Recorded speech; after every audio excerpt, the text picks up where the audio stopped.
Well, we've been to the falls. Now we're on the Schenkel Road. Here, by the way, funny story. You know that wall we were just after looking at? When it was first built in 1969, the head of the British Army, Sir Ian Freeland, said, and I quote, "This is not be a permanent thing. We're not going to build a Berlin Wall in this city." Tell you what, if Sir Ian Freeland gives you a tip for a horse, don't take it, because his predictions are wick. Because 40 years later, the wall's still here. See that there? That's the dome on the new Victoria Square shopping centre. They spent 160 million quid on that, and it's opposite the Waterfront Hall. Yes, fancy shopping, concerts, comedy theatre. The new Belfast has it all. This whole area around here used to be the centre for trade and warehousing, but then it fell into decline as the linen and shipbuilding industries, which used to be dead prosperous, stopped becoming prosperous. Well, to be honest, like, who wants a linen ship anyway? But being the ingenious people we are, we decided to redevelop it and rename the whole area. Well, what were we going to call it? Well, St Anne's Cathedral is smack bang in the middle of it, so obviously we called it the Latin Quarter. I'm only joking. Chinatown. All right, I'm only slagging. It's the Cathedral Quarter.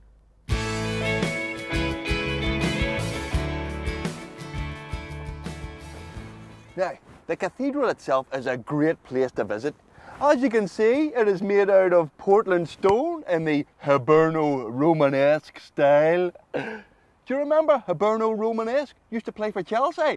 Anyway, the foundation stone was laid in 1899, and it took 8 architects to come up with a final design until it was all done and dusted in the year 1903. Inside, it has got the biggest Celtic cross in the world. Now, because the cathedral was built on reclaimed land from the River Farset, we couldn't stick a spire on her until April 2007. The 40-metre spire is officially called the Spire of Hope. But we all know it as the needle, or the toothpick, or spiky. By the way, you can really impress the punters by telling them that Belfast comes from the Irish Belfarstia, meaning mouth of the River Farset.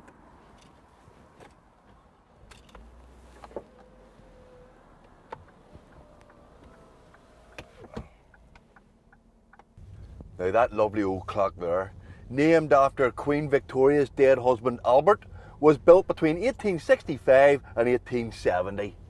It's 113 foot tall and it leans 4 foot to the right, so it's got the time and the inclination. Ronis Corner is the impressive looking Victorian custom house, and it was built by guess who? Charlie Lanyon, same fellow that did Queen's University. Tell ya, he must have been a busy boy, must have been raking it in. Do you know what though? Only London and Liverpool collected more duty from their port than Belfast in its heyday. Now up there, on a clear day, you can see the Cave Hill and Napoleon's Nose. Napoleon's under a wee bit of a cloud today, obviously. Apparently it's called Napoleon's Nose because it's supposed to look like Napoleon's actual neb. It's actually what's called a basaltic outcrop. I had a basaltic outcrop once, very, very painful. Cave Hill was also the inspiration, you know, for Jonathan Swift's Gulliver's Travels.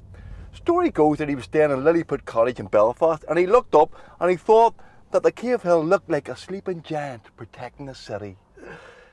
How can somebody protect the city if he's fast asleep? Know a few security guards they got, me and you. Napoleon's Nose is actually called Magart's Fort, named after the famous 16th century Art O'Neill, a great ruler of Ulster.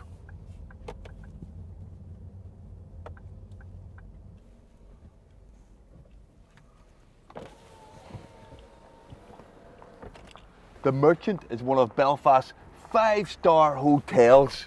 Converted from an old bank, it's a real luxury hotel. Here, see if you're getting on well with your punter, ask him to bring you in there and buy you a wee drink, and then order a Mai Tai. It's only the world's dearest cocktail, a snip at 750 quid. In fact, if things are going well, ask for 2.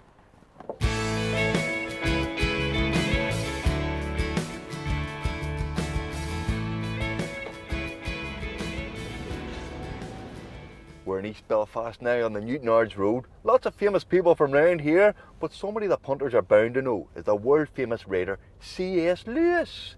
You know him? The Chronicles of Narnia, The Lion, the Witch and the Wardrobe. Haven't read them myself, but I have seen the film. Well, he was born in Ballyhackamore in 1898, did a wee stint in Campbell College, Belfast. Then he had to go to England after his mum died.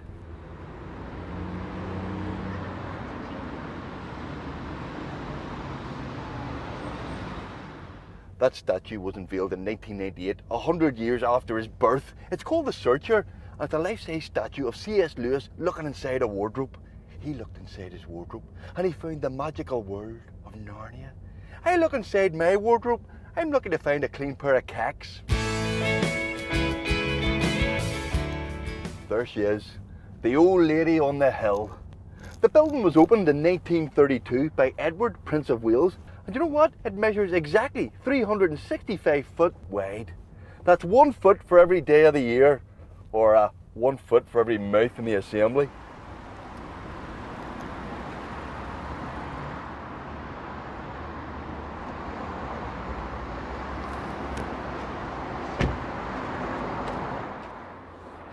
During the Blitz of World War II, the Portland stone of the building was camouflaged with a special removable paint. Do you know what it was made up of? Bitumen and cow manure.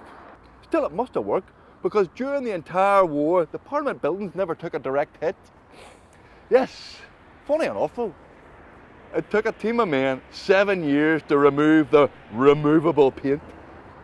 This was Stormont, the old Unionist Parliament. And did you know in the 51 years from the 20s to 1972, only one bill sponsored by a non-unionist was ever passed by the Northern Ireland Parliament? Well, this inspired the poet Tom Pollan to write the poem, "Of Difference Does It Make?" or the Wild Birds Act of 1931.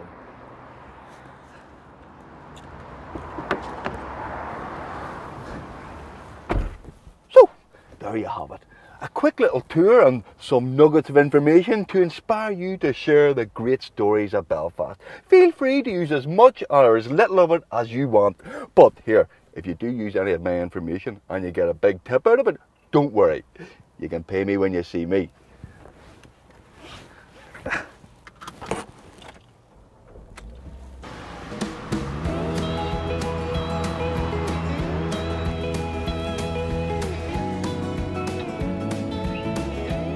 And this DVD isn't just a one-off either. No, the Northern Ireland Tourist Boards have plans to keep new information coming your way, and it's, well, I don't want to say too much.